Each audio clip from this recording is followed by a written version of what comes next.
ఇప్పటిదాకా శంకరన్న గారు చాలా విషయాలు చెప్పిండ్రు. 10 సంవత్సరాల కాలంలో ఎన్నో వస్తువులకు ధరలు పెరిగినాయి. గత 10 సంవత్సరాల క్రితం ఇచ్చిన 200 పెన్షన్ ఇప్పటి వరకు సెంట్రల్ గవర్నమెంట్ రిలీజ్ చేస్తుంది. ఓల్డ్ ఏజ్ వాళ్ళకు, అదేవిధంగా ఇతరులకు ఎక్కడ కూడా పెంచలేదు.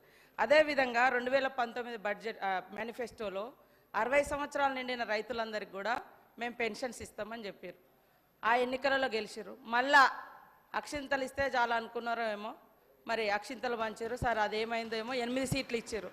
మరి మొన్న ఇచ్చినటువంటి బడ్జెట్లో మీరు ఏమి ఇవ్వలేదని ప్రశ్నిస్తే, మీరు తెలంగాణ బిడ్డగా ఇక్కడ గొంతు ఇప్పాలంటే మీరు ఎంతసేపు సెంట్రల్కు మద్దతుగా మాట్లాడడం ఇది కరెక్ట్ కాదు.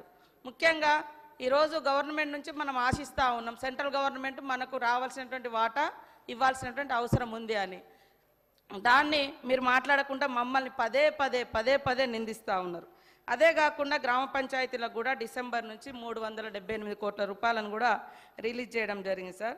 కాబట్టి మీరు కేంద్రంలో ఉన్నారు, నల్ల చట్టాలు లాంటి చట్టాలు చేయకుండా, రైతులను ముంచకుండా, రైతులు పండించేటువంటి పంటకు మద్దతు ధర చట్టాన్ని తీసుకురండి, దాన్ని డిమాండ్ చేయండి.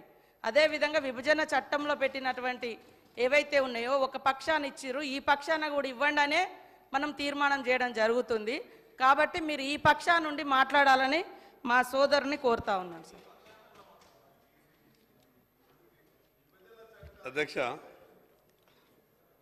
నేను ఎవరిని కూడా ఎక్కడ మంచి మీ ప్రభుత్వం చేస్తే తప్పకుండా నేను మంచిగానే మాట్లాడే ప్రయత్నం చేస్తాను. నేను ఎవరిని కించపరిచే విధంగా కూడా